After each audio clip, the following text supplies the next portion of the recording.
Let me invite now Monsieur Henri Paul. Vous êtes l'ambassadeur de France et vous avez eu la chance d'exercer la présidence pendant la période de 6 mois. Je vous invite à prendre la parole. Merci. Je voudrais d'abord féliciter, remercier la représentation de l'Union européenne pour cette initiative. On pourrait même se demander pourquoi on ne l'a pas fait plus tôt, notamment pendant la présidence française. Je suis donc très heureux de pouvoir dire un peu mon point de vue d'une manière informelle, un petit peu, et en français, but I will answer questions in English for people who speak English. But my speech will be in French. Please excuse me, but French is one of the language of Europe also, and not only English. Donc, cette initiative me paraît excellente. Alors, on me demande de parler du rôle et du mécanisme du trio. Je vais donc rappeler un petit peu, au fond, quelles étaient les priorités de notre présidence et comment elles ont été préparées. Elles ont bien sûr été préparées avec la présidence slovène, bien sûr été préparées avec la présidence tchèque, mais pas seulement, avec l'ensemble des pays qui composent l'Union européenne, car les priorités d'une présidence sont à la fois le résultat d'un consensus entre les différents partenaires et en même temps doivent refléter les priorités politiques de l'État qui assume la présidence. Si je prends l'exemple de nos priorités, le paquet énergie-climat, nous ne l'avons certainement pas inventé, nous l'avons hérité. Et les Tchèques, comme les Suédois, avec leur sensibilité particulière, bien sûr, vont en hériter aussi. Ce sont des travaux à long terme. La politique agricole commune, nous n'en avons pas hérité. C'est un des fondements de l'Union européenne. Nous avons donc géré ce dossier avec la sympathie particulière que nous avons pour la politique agricole commune, à laquelle la France est extrêmement attachée, mais aussi en ayant le souci de respecter les différents équilibres de tous les partis, de tous les pays présents à la table. Et je pense à la Roumanie, qui, pour la politique agricole commune, a également un œil tout particulier. Et nous avons essayé de préparer les négociations futures en essayant de réunir un consensus autour du bilan de santé. Mais ça ne veut pas dire qu'il n'y aura pas d'autres négociations par la suite sur tels ou tels aspects de cette politique agricole commune qui est un des piliers des politiques européennes. Le pacte pour l'immigration et pour l'asile. Là, on peut dire la présidence française y a mis sa patte. Elle y a mis sa patte, c'est vrai, parce que le président Sarkozy avait un intérêt tout particulier pour ce dossier, que c'était fait lors de son élection, c'était un des dossiers qu'il traitait en politique intérieure. Mais ne peut-on pas dire que le dossier ne concernait pas d'autres pays?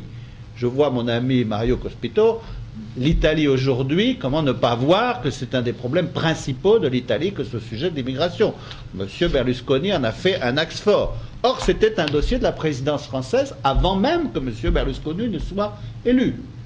Je prends l'exemple de l'Espagne. C'est un dossier qui concerne l'Espagne. C'est un dossier qui concerne beaucoup de pays en Europe, énormément, la Suisse, l'Allemagne.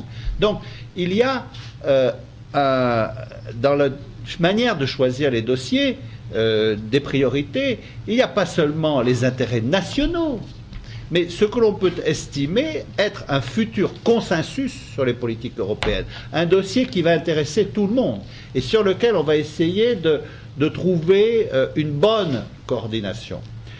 Alors il y a d'autres dossiers pour lesquels on peut dire, je vais de dossiers plus délicats, même s'ils sont tous délicats, mais enfin encore plus délicats, la politique européenne de sécurité et de défense. Bon, c'est un dossier sur lequel la France a voulu avancer, car il est certain qu'aujourd'hui, la sécurité de l'Europe est un des problèmes majeurs du monde. Bon. Là-dessus, nous avons mis ce dossier dans les priorités. Nous espérons que, par la suite, et notamment à l'occasion de la révision des concepts de défense, et surtout de l'adoption définitive du traité de Lisbonne. On pourra mettre un accent sur ce dossier un petit peu plus fortement, de manière à avancer un petit peu plus, mais nous pensions à l'époque, et nous maintenons cette idée, que c'est un des axes majeurs sur lesquels l'Europe doit se réunir, car le dossier existe toujours. Alors, voilà pour quelques priorités. Elles ont été préparées avec nos prédécesseurs, elles seront continuées par nos successeurs. Je voudrais dire aussi, quand même, je ne veux pas refaire le discours que j'ai fait en clôture de la présidence française, ça ennuierait tous ceux qui sont ici, qui l'ont déjà entendu. Je voudrais dire aussi que la présidence, c'est un travail considérable. Et c'est un coût considérable. Pour la présidence française, le coût est de 190 millions d'euros au total. 190 millions d'euros entièrement payés par l'État national. D'ailleurs, nous avons pris le souci de créer une ligne budgétaire spécifique de manière à ce que le Parlement puisse contrôler exactement l'utilisation de ces fonds. Donc, près de 200 millions d'euros de dépenses consacrées, qui est quelque chose qui représente à peu près ce que l'Allemagne a payé. L'Allemagne, lors de sa présidence, au premier semestre 2007, avait dépensé de l'ordre de 180 millions d'euros. Donc, on a été dans des ordres de grandeur, disons, d'un pays comme l'Allemagne. Bon. Ces 200 millions d'euros étant dépensés en trois années, en réalité, car la préparation de la présidence a commencé, bien sûr, en 2007, 2008, 2009. On va finir les dernières dépenses et nous paierons nos factures, je vous l'assure. Alors, ces dépenses ont été consacrées à trois choses. Les activités obligatoires et traditionnelles de la présidence, les manifestations qui sont venues d'une initiative proprement française, et puis un certain nombre de réunions interministérielles ou d'activités interministérielles pour une petite partie. Donc, ça se répartissait à peu près équitablement, 90 millions d'euros. Vous savez, je suis membre de la Cour des comptes, les chiffres m'intéressent et je trouve que souvent, ça donne une vraie idée de ce que c'est que la présidence, au lieu des grandes idées. 90 millions d'euros pour les activités obligatoires de la présidence et traditionnelles. 80 millions d'euros pour les manifestations propres à la présidence française et 20 millions d'euros pour les activités interministérielles.